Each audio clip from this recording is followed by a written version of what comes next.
जनतेचा अधिकारनामा जाणीव हक्काची या न्यूज आपले स्वागत आहे।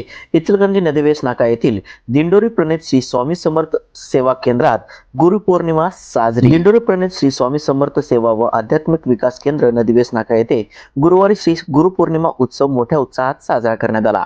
सेवा केंद्रामध्ये दिवसभर विविध आध्यात्मिक सेवा करण्यात आल्या। सकाळी 8 वाजता सौ श्री महेश चव्हाण यांच्या हस्ते आरती करण्यात आली, तर सकाळी 10:30 वाजता नैवेद्य आरती माजी मंत्री प्रकाश आवडे यांच्या हस्ते करण्यात आली।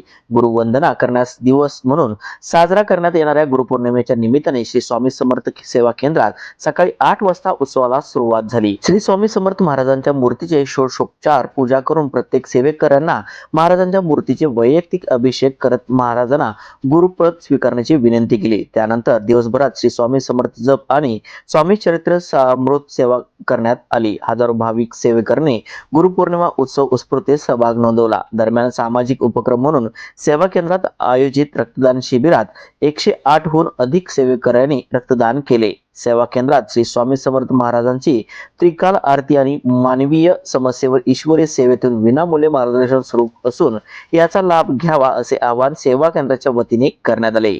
न्यूज चॅनल नेटवर्क सह